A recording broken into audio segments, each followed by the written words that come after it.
So I can kind of see you guys.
Hey, Jason. Hi, Vince. How are you guys doing? Very well, thanks. Good to see you. Good, good. Good to see you. So we are now live, and I'm going to give a few minutes for people to join. So we've got a few people online. Hey, Joseph, how you doing? Good to see you. Thank you for joining.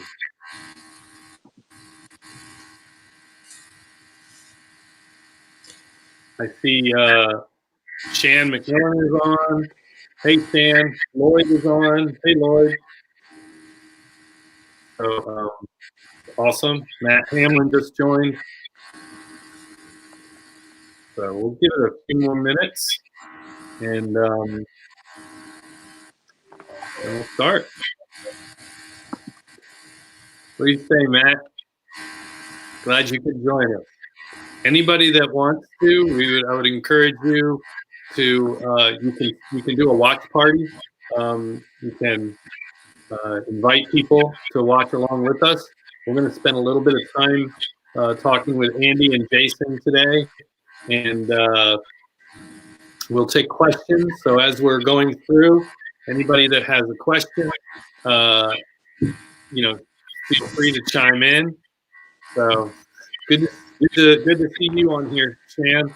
Glad you could join us. So, hey, Sandy. Awesome. Glad to see everybody. Matt Ham. Living the dream, man. Awesome. So, we'll give it another minute or so. We've got get some people on board, so it's good.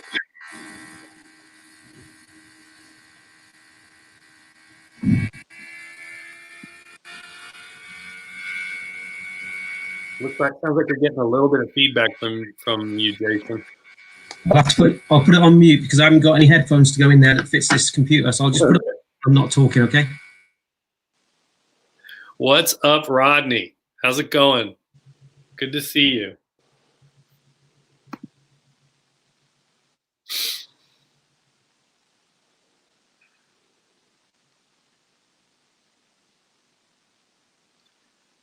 So for those of you joining, we are, this is our panel discussion. We're live on Facebook. We are also live on YouTube.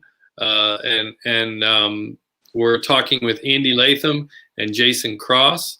And so I'll give another minute or so, and then we will do some introduction. Cross.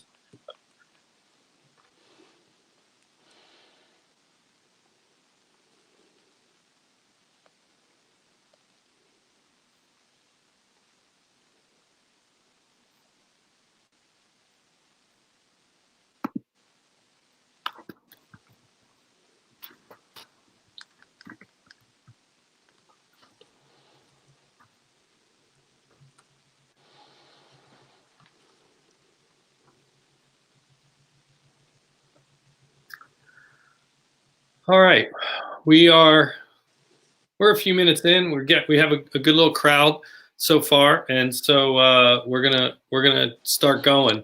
So I want to welcome everybody to. I want to welcome everybody from watching.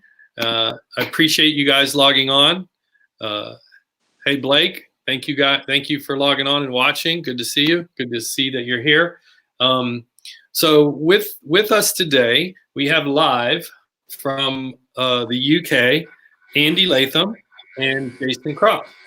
So Andy is currently the managing director of Salvage Wire, which is a UK-based consultancy for auto recyclers.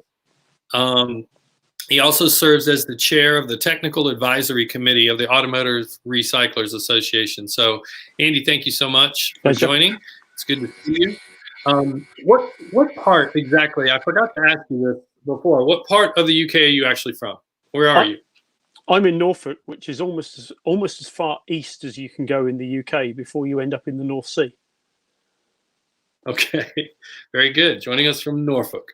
And then you also see we've got Jason Cross. Jason Cross is the client relations director at Synetic. Synetic is the UK's largest combined salvage and vehicle recycling company. And Jason has over 25 years experience in the vehicle recycling and parts industry. So Jason, thank you for joining us. No problem. It's my pleasure. Yeah, and I'm based in a place called Ross-on-Wye, which is on the border between England and Wales. All right. So quite a distance away. Yeah, I mean, and you guys are. Yeah, I can get to France quicker than I can get to Andy's place. Well, if you had your choice, which one would you rather be closer to? I'll go and see Andy. It's fine. Norfolk's a beautiful spot. Yeah. And you guys are 5 hours ahead, right? So it's 1 o'clock where I am, just outside of Washington, D.C., in Fredericksburg, Virginia. And it's just after 6 o'clock, right? Yeah, that's right. Yep, absolutely. Good. Awesome. Well, thanks again for joining. And I wanted to kind of start off by talking to Jason, and I would like for you to kind of give us a description of what Synetic is and how the business model works. Okay, no problem. We're a salvage and recycling business, so we collect salvage, damaged vehicles on behalf of insurers. We sell those on an auction platform. and we're the ones that we're not allowed to sell for repair. We break into parts and we sell those parts for collision and mechanical repair. And we handle around, we collect around 110,000 vehicles per year, somewhere near that figure. We have 16 operational sites in the UK, and we employ currently around 600 people. Wow. Okay. And so you you pick up the wrecked vehicles, and some of them you sell. So there's an auction component, right? Yeah, that's correct. And then some of them you dismantle. So you have obviously a dismantling component, and then you sell parts, right? That's right. We dismantle around, we break and dismantle around 45,000 vehicles per year. So we're doing quite a large volume of vehicles, and they range from 20-year-old vehicles recovered from the side of the road that have been abandoned to up to the latest supercars, whichever comes in between. Whatever our insurer clients insure, we're responsible for collecting. Yeah. Okay. And you've got some contracts where you get cars directly from like municipalities, like something like that? Yeah, we've got insurance contracts with some of the UK's largest insurers. You're probably familiar with Allianz as an insurer. I guess in the US, they're a massive worldwide insurer. We've got some UK insurers. And yeah, we have a lot of well, you call them municipal, but they're like county recovery operations where we contracted via police forces and other institutions for collecting vehicles. Yeah, absolutely. Very good. Okay, well, that's very interesting because it's obviously a different type of business model than it's actually you're combining the auction with a dismantler, and so that's very interesting. Andy, excuse me. Tell me, you are currently, one of the things that you're doing, I'd like to kind of, for you to kind of outline what Salvage Wire does for the industry. And then I want you to kind of give us an update because you're doing some work for ARA this year. Yep, absolutely. Yeah. Well, basically, Salvage Wire is a consultancy company, and about 70% of our work is focused on electric and hybrid vehicles, both research, development, and also training and training people how to work on these vehicles without killing themselves. Is the most important thing. We're right at the moment, we're developing a number of different things for a number of different companies. And one of the things we're looking at right now is training for first responders, because a lot of the first responders don't have training and don't really know what they're dealing with. The other thing we're working on and working very hard on right now, because we've got the opportunity, is a project for the ARA. And this project is going to be twofold. Number one is a new updated book, handbook for handling and dismantling the electric and hybrid vehicles safely. But the second thing we're looking at is to get a database of all of the vehicles and all the vehicles on the road, but most importantly, all of the batteries that they have in those vehicles, so that every ARA member will have that database, which allows them to actually identify how many batteries are in those vehicles, where they are, and also how to remove them safely and properly so that those batteries can then get recycled. Yeah, that's great. We're very excited about that. And then so our intention is to deliver that at our conference in November. So you're steady on pace with that. Well, absolutely. I mean, it's a 2-year project altogether. But the first part of it is actually writing the book, and the plan is that we'll have that completed by September of this year, and then the rest of the project is then getting all the databases from all the vehicle manufacturers. Now, we were going very, very well with contacting the vehicle manufacturers, but a lot of that has come to a big grinding halt because none of them are there. None of them are working right now because of the coronavirus. But that's also given us the opportunity to forge ahead with the book. And if anything, we're slightly ahead of schedule on the book. So yeah, the chances are that once by the time we finish the book and got that right and got that ready, we'll then have a little bit of space where we can catch up and with the manufacturers, who are hopefully by then we'll be back at work and we'll be answering their emails and their phones. Awesome. So that kind of brings us to the next thing, which is what's going on over there. How is the industry impacted where you are with the COVID-19? So, kind of both of you give us an idea. Well, Jason, tell us how Synetic has altered their business to accommodate for the coronavirus. Well, first things first. When you've got 600 people, very difficult to stay apart. So you have to get your social distancing correct. So we approached it in a way of finding out which of our employees were vulnerable. That was the first question. And then next question along from there would be whether they lived or had family members who were equally as vulnerable. That made some decisions around whether they could be at work or not be at work. But certainly the COVID-19 pressures of, I have to say, 3 weeks ago, like any business or anywhere in the world, I would guess, it was totally not business as usual for a week, at least a week, if not 10 days. You were making decisions around about safety of your employees, literally on an hour-by-hour basis. But I would say now that we've settled into I cannot believe that I'm saying this, but more of a business as usual COVID scenario.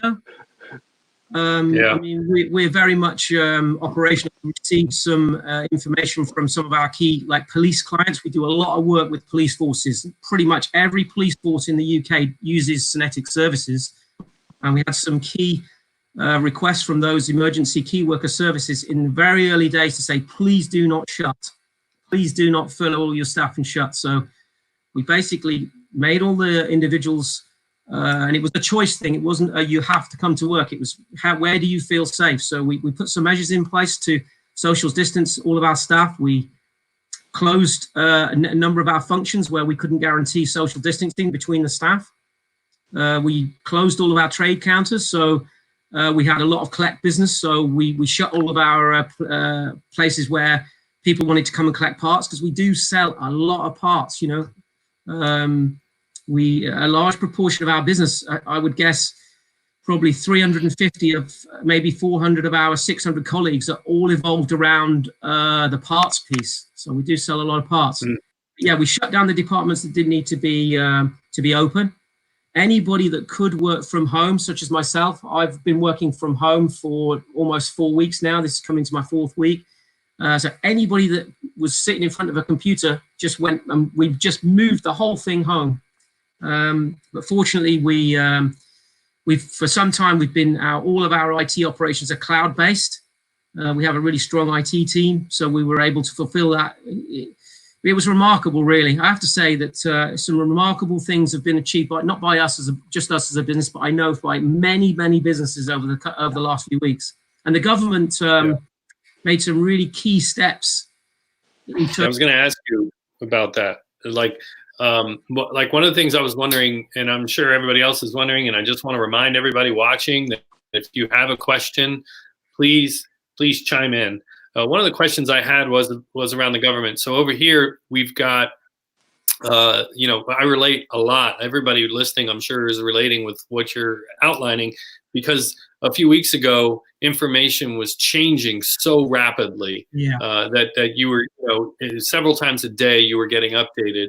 And then what happened is our government stepped in at different levels and made recommendations, and then you began to see at a state, sometimes even at a county level, they were making shelter-in-place mandates, right? And so now we're kind of all under that at one level or another. So what's been going on over there from your government, Andy, or what have you seen? Go on, Andy. Well, the government have been very, very, very quick to basically say to people 3 things, which is, if you can stay at home and work from home, work from home. only go out once a day, either for exercise or for essential shopping. And if you have to go to work and you have to leave the house to go to work, then social distancing, 2 meters apart. They've been very, very strong on that from the word go, and that's and that's been really taken to heart by the vast majority of the UK population. And then they've put some really good schemes in to help workers and help companies get by with this and actually continue to operate and continue to function through this crisis.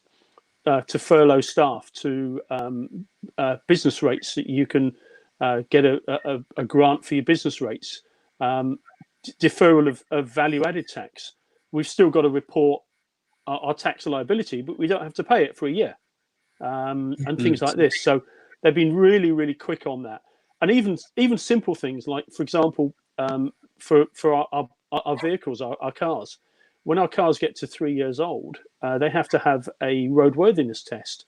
They've just turned around and said, right, everybody's test is going to be extended for 6 months. You don't have to have it for 6 months, and things of this nature that have been really effective. Yeah, I mean, when it comes down to one of the key measures that the government put in on it, I'll have to say that we had some foresight in the UK, which I'm sure you've had in the US around. We could see it unfolding coming our way. We could see it. So the minute the government said to us as a business, we've got our own health and safety team internally, we have some really, really, really clever people internally running health and safety.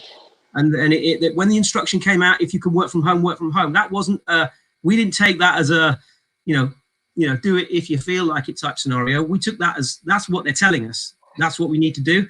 And the other key point, which when you've got so many staff, is there's a concern about getting people have got bills to pay, they've got rent to pay, they've got mortgages, whatever else they've got to do. The government stepped in very early doors and accepted that they would pay any individual's salary that was furloughed up to a value of £2,500 sterling per month, at a maximum of 80% of their contracted hours. So really early on, that gave the companies like ours the ability to put people's minds at rest. When you're dealing with, we might shift bits of metal and we might shift parts, but in reality, nothing moves without the people. I think we'll all agree that business is nothing without the people. So the government really stepped in well there, and we've got a significant number of our colleagues furloughed for various reasons. And what we're doing is we're managing the volume of our staff against the volume of work coming in through the door. And we're prioritizing key worker jobs. So where we're supporting key worker activities, the supermarkets delivering food, the police officers driving around the streets. That's definitely something we're concentrating on as a business. But the government were really proactive. Yeah. I think every government's going to be criticized and scrutinized. But from what I can see, our own business, I can only talk on behalf of ourselves. We didn't take any prisoners when it came to making the decisions. We could see it coming. It was coming over the horizon at us from the east. Yeah. So you can, Scott Robertson, you can see on the screen his question there. So yeah. I think you kind of addressed it somewhat, but Scott was asking, has the government offered loans or subsidies for your business? And it was that was kind of what you were describing, isn't it? Well, not that. Paying the staff's wages was something which was fairly straightforward to do. The loans for the businesses is another challenge again. The banks were informed that they could give businesses interest-free, or low interest was the words they used first, interest-free loans. But trying to access those loans was very difficult. The banks in the beginning were looking for personal guarantees from the owners of the business, but there was an up in the business community to say that this is, you got to remember, going back 10 years ago, 12 years ago now, it was companies and people, I know it was in America too, around the population supported the banks in 2008, like we've never seen in our world. So the idea of them coming back around and not supporting us when we needed them, they really took a bit of a hammering for that in the first few days. And I was very vocal personally on social media around, banks wanted personal guarantees from viable businesses was just out of order, that they were being guaranteed by the government, so get on with it and lend the businesses money. But it's no substitute for lax business management around finances. You still got to be working smart. Yeah. Andy, what do you agree with that, don't you? I mean, completely. Yeah, completely. Yeah. That's important. They did loans there's a difference between a grant and a loan. Yeah. They did small businesses grants, meaning you could apply for cash today or next week, and they'd give you either £10,000 sterling or £25,000 sterling as a grant. Here's the money, you don't want it back. So go home, shut your business. Here's 25 grand, don't go back. But the big businesses like ourselves with turnover in excess of £100 million per annum, it was slightly more, it wasn't so easy to access the funding from that school. We fell in the trap between not being a headline business and not being a small business either. We were in that, what would you consider as a big business these days? Maybe it's not 100 million, I don't know. Yeah, no, you're right. Yeah, and there was a lot of talk as well initially, because obviously employed staff initially were given this 80% subsidy by the government, but people like myself who are ostensibly self-employed, we didn't get that, but that's now come in place as well. So we, as self-employed people, we now get that similar sort of grant as well. Very good. Good. So what do you see? Like, how do you see this evolving over the next several weeks or a few months? I mean, what do you see for the future happening over there? I mean, personally, for me, it's it's going to be difficult. A lot of the work I did was face-to-face training, and that has just stopped entirely. And the focus of that training was always around the vehicle recyclers, the salvage agents, and also the collision repair and the vehicle repair industry. And a lot of them are either not working or they're just sort of ticking over and keeping active.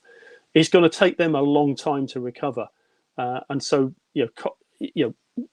sort of supplementary costs on training and development, that sort of budget is going to be slashed. So for me, it's going to be a long, hard slog to get back up to the level of work that I was doing. And it's going to take time. It's going to take time to get that and to get that up and running again. And I reckon, the way it's going, hypothetically, I might start getting some training work sometime back in May. I might start getting some, and then it will start to build and build slowly. But it's, I've got to go back to, stuff I did before, online training, consultancy, all that sort of thing, to really keep myself busy and keep myself going. It's going to be a while. Yeah. The same. We've seen a little bit of inside knowledge around the body shop, which is the bit that probably I'm responsible for largely for Synetic. Is 80% of the body shops, the collision repairers in the country are shut. They're not even there; they're closed. That's right. So there's a big chunk of business there. So the measures that we took initially were just to shrink down, whereas we had some SLAs of an hour reply time on some of our parts requests. We put that to 2 hours, where we go to a particular region because we deliver most of our own parts on our own vans. We just, instead of going to a location every day, we'd go every 2 days it's about a communication piece with your customer. I mean, I think we have hit certainly in this week, since Monday, we've seen business as usual. So we've started to get the hang of the number of interactions we're having as a business, the number of recoveries vehicles we're seeing on a daily basis. We're seeing the same number of parts requests coming through our platforms, whether that be our online eBay page, like everybody's got one of those. But again, anywhere where people can access your inventory remotely without a need for interaction by a person are equally as busy as they were pre-COVID-19. Whereas anywhere where it required a person to interact with another person, they're the ones that have, or the business to business, they're the ones that have taken the dive. B2C, B2C is as lively as it was before. people are finding things to do with their time when they're not working for 3 or 4 weeks. You know, what they're going to do? They're going to lie underneath their car on the drive, right? Yeah. Yeah. Do you see, is the government indicating at all that, you know, like, are they putting a date? They're starting to hint around about when you guys people can start to go back to work. I mean, they've been tossing around May 1 around here. Nobody's really committing. And I live in Virginia, in the Commonwealth of Virginia, and our governor has got us shut down till June 10th. But I believe, you know, he can set it out there. It'd be a whole lot easier to reel it back in. But I'm just wondering, has there been any indication over there as to when the light at the end of the tunnel will come? There's been nothing really too much yet. The press and the media are pushing the government to really sort of make some statements, but the government are being very, very sensible and saying, you know, we will make a decision based on the scientific facts and everything that's in front of them. But my gut feel is it's going to be another 3 weeks really before they start even thinking about lifting any restrictions. Yeah, the furlough. I mean, no one really knew what furlough was prior to COVID-19, right? It's something out of the 18th century to do with sailors. I don't know. Seriously, no one knew what furlough was. We've all learned a new word that will be repeated. Yeah, we have. So I think in the UK, the furlough was. We're talking about social distancing before all this, right? No, you're right. They didn't social distancing. Yeah, I mean, how do you get a beer at the bar if you can't stand more than 2 meters away from the guy next to you? It's going to be a challenge, right? But That's yeah, right. Certainly, I would say that the furloughing mechanism is done in 3-week trenches. So you can furlough a person, and you're not allowed to have any contact, or they're not allowed to do any work for 3 weeks. And we're just coming to the end of the first real 3 weeks. So we do believe that, or we certainly believe that that's going to be extended at least for another 3-week trench, which means that social distancing's got to remain, businesses will remain shut. That's right. I think at the earliest, I think we're going to be, I mean, this is all speculation, like Andy says, we're waiting for the government to tell us. I mean, they've got a lot going, you know, it's the same as your own government. There's a lot going on. You're making more decisions in literally in an hour than you would normally make in a year that affects people's lives and their safety. So I think 3 more weeks.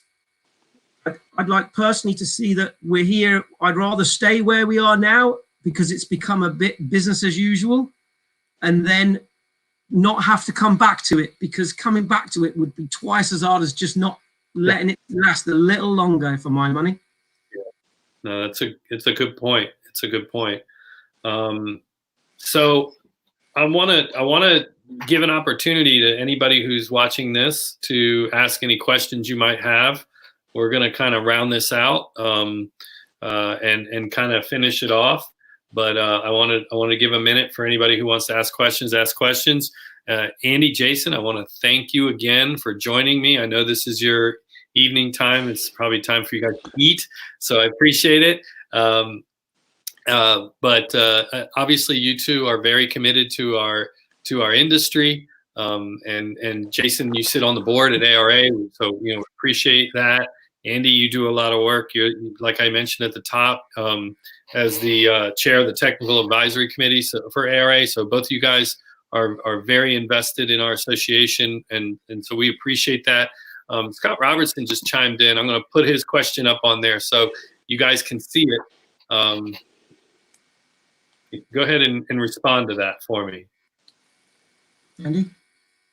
Yeah, the media are right on top of this, and they're they're using data from 2008 and previous depressions back in World War I, World War II, and so on and so forth. But yes, very, very much so.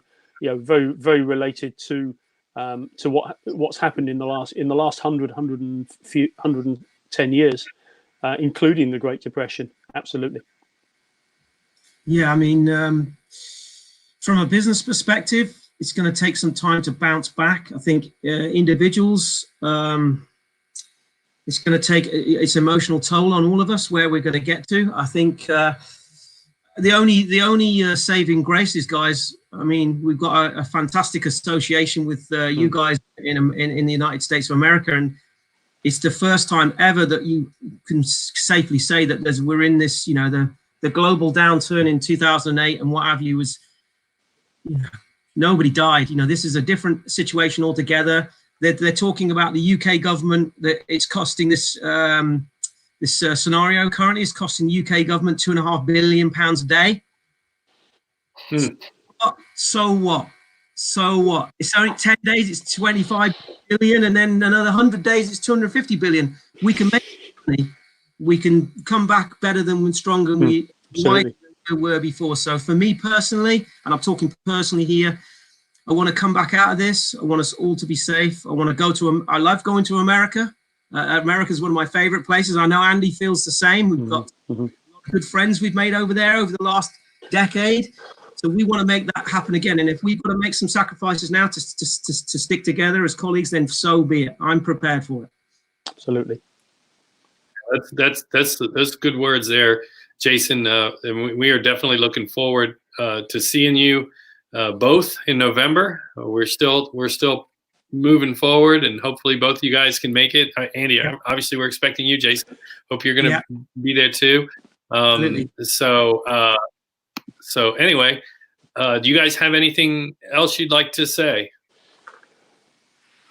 No, I just think for me, it's thanks for getting the invite, for coming on and being able to impart some things that we've learned over here in the UK. Because you guys, to be fair, are a little bit behind. You know, it came from the East and it's working its way. Working its way around. Yeah. The stuff you're hearing from here is certainly. I must get a little bit of thing is we are fortunate in the UK to have the NHS, which you've probably heard all about. And I've seen what your own, my wife's a nurse, by the way. So, you know, really? We're in with that. So we've seen what your own healthcare professionals are doing for you and your people in the US. And that's what we got to salute, really. Selling car parts, we can do that anytime we like. Okay. No, you are right. I know that there's a lot of people watching who have a lot of concerns, and you know, at the end of the day, you're right. One way or another, we will get through this, and then we will begin the work of building everything back. And in some ways, things will eventually be better because they'll be stronger. This is when we watched the economic downturn in in 2008. A lot of, I was in the wholesale whole car wholesale environment. I was working for Manheim, and at the time, just about anybody could go to the auction and buy cars and flip and sell them and make money. But what happened was during that time is the people who ran their businesses really well. They got better at it, and when they came out of it, they were stronger for it. So they were. I think if we just touch on a couple of, like I say, I don't want to take up everybody's evening, but from a car parts perspective, we've seen you guys are ahead of us in the US when selling vehicle parts to insurers for collision repair. In the UK, we are way behind you on that front, okay? But what we have seen as a result of, it started with Brexit, and we don't like to mention that word anymore, okay? That's just, we're parking that for a bit. But subsequently, I'm not bringing it up. COVID-19, we've seen organizations which would never have looked at reclaimed or green or original equipment, recycled equipment, would never have gone with it with a barge pole, are coming out and saying, we need your help here. We're not getting any supply. We've got key workers want their cars repaired. Whereas it was before, it was something that you interrupt a fast flowing supply chain. That supply chain has slowed down so much. If you're ever going to make an impact into a supply chain, they've taken that opportunity to deal with people like us, to start to shift some parts into that supply chain. And to be honest, the world is better for using these parts again when they're fit for purpose. You know, I'm a big believer in that. I've always believed in that. And I know Andy is too, because he's smiling. You know, one of the very first people that I met in this industry was Andy over 20 years ago. I know he's a big fan of obviously he is an ex-insurer. I worked for one of the world's largest insurers. They are coming to us now looking for solutions around parts, and we need to we don't want to be dramatizing that or making big news about it or doing anything crazy. We just help them do what they do on the basis that when this is over, they'll remember that a reclaimed or recycled or green car door is not only as good used or recycled, it's better because it's half the price in every way. Yeah, that's what we hope to get from that. Yeah, I mean, you're 100% spot on. You're preaching to the choir, but it's always good to hear it. Yeah, that's it. No, I completely agree. Go ahead, Andy. Yeah, completely agree with Jason on that. And you know, it's an opportunity. And if you look at this as an opportunity, then and you grasp it with that mentality, and you grasp it with that sort of frame of mind, then you are going to come out of this of this crisis, of this pandemic, a stronger person, a stronger business, stronger stronger industry. And that's what we've got to look at it, and we've got to keep it that way and keep that mentality going. And I was listening a couple of days ago to John Maxwell, and he was basically saying, this is an opportunity, and if you don't take this opportunity to learn. Andy, what have you done to Andy? I didn't. There he is. He's back. He got worked up and then just blacked out. I can't hear you, Andy. You've gone. Anyway, I'll carry on talking for a minute. So yeah, look, we're not. Hey, Jason, let me ask you a question. Well, we got a second because Don Hartfelder chimed in. In the U.S., they were deeming certain businesses essential, and then they could remain open, and then certain businesses non-essential, and they had to close. Did the U.K. do anything like that? And or did they just advise if you could stay home, stay home? No, they made anything. They deemed things like pubs, clubs, cinemas, any social areas, shopping malls, the lot. They're all gone. They're got to shut. There's no excuse about it. They just went. They said on the Friday and on the Saturday you had to close. We like I said to you before, they're trying to deliver all of the foodstuffs and all of the emergency services and everything that's moving food and those equipment around the country is being handled by large fleets of vans, ambulances, police cars. I was even made aware a few days ago that we've got a big client called British Gas. It's a utility business, so they do boilers and things. They're the biggest in the UK. They're using their vans and their drivers for moving food around from distribution centers to food hubs.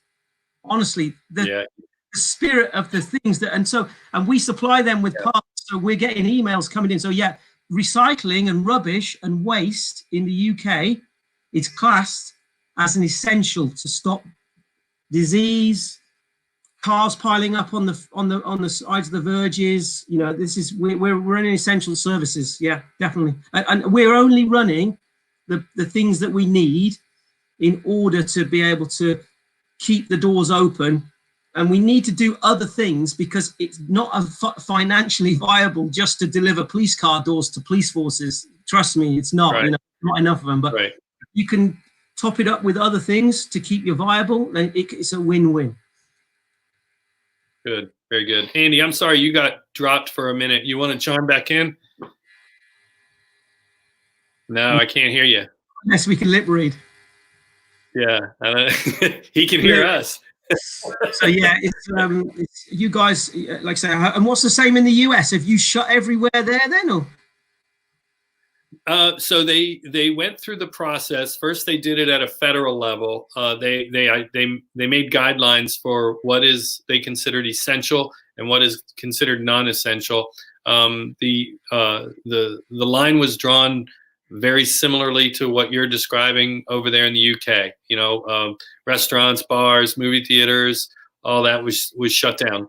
And then then what happened? So that we got the federal level, but they just kind of established these guidelines. But at the state level, they rule themselves basically, and so it was up to them. And then you could even drill down to counties or mayors. They could shut down if they have the authority to do that. And it was very confusing because you had certain counties that were doing it. But so finally it took a little while, but now it seems to be a little more clear. And it's basically from the state level. So it hasn't been at the federal level to shut the whole country down, but they've been advising, strongly encouraging, and then the states will kind of chime in and they begin to do that. So, but they did draw the line very similarly to what you're describing. Yeah. Yeah, they did it quite Andy, you back? Andy? No. No, he's give me a minute. See, I'm reading his lips now. Yeah, so it's essential services. That's anything that's keeping the streets clean, keeping the rubbish and the garbage moving, as you call it, keeping the sidewalks clear, keeping the country safe. Anything to do with safety, country is still open. Yeah. And the police force and the emergency services are working really hard. They're moving people on. They're fining people if you get caught in the wrong place because you shouldn't be there. They're saying don't travel too far from your house, stay at home. If they catch you without a permit going out, not a permit, but if you haven't got a really good reason for being out, you'll get a fine. Oh, wow. Yeah. Yeah. I tell you what, you started to talk about it, and I kind of want to circle back to it because there's a lot of discouraging stuff going on. But when you see the ingenuity and the compassion and the way people figure out how to help people, it's the kind of encouragement that you kind of need. It's like a ray of sunshine on a stormy day, and that's so it's really cool to hear the stories about that. I've been telling people for a while, you have got to be intentional and go and find good stories, because I'm constantly on a daily basis trying to strike a balance. Like, I watch the news, I want to know what's going on. I can only take so much of it, and then I got to turn it off. And then it's really helpful to go and find some good stories. I mean, people are doing fantastic, wonderful, kind things for each other, and I think your soul just needs that. Yeah, I mean, there's some remarkable things going on that people hear about, but I think post this event, we're going to look at these things slightly differently, our businesses, our personal lives, where we go, how often we travel, what's important and what's not important. But there's a lot going on that people are not, I'm sure it's going on everywhere, in the US and the UK, that we've seen some despicable sides. People will always take advantage of problems, but that is absolutely in the minority, and yet it gets some headlines. But certainly we've only seen, like, not just in our own business, but wider businesses and communities and people where they've come together, they're helping each other. People are helping each other that would just not have even thought about it for 1 nanosecond before. Definitely supporting each other, to get to that point is, I just hope when we come out of this, we don't lose sight of that, and we keep a bit of some of the old values going on. And absolutely. I certainly hope so too. Andy, you're back, aren't you? No, I'm sorry. I have to learn to. All right. Well, look. Yeah, I can't. I did once, but yeah. I'm gonna wrap this up. I really appreciate you guys. I think we had a good conversation. People have been listening and chiming in, so I appreciate everybody for that. This will remain. This video is going to remain on our Facebook page. It's also on our YouTube channel. We've been streaming live to YouTube as well. And so if you know anybody who's not on Facebook, you can point them to our YouTube channel if they're interested to see this. So you guys, I really want to thank you. I hope you and your families are staying safe, and I look forward to seeing you guys in person. But thank you so much. No problem, Vid. And I'll say this for Andy because he can't. I'll just do it.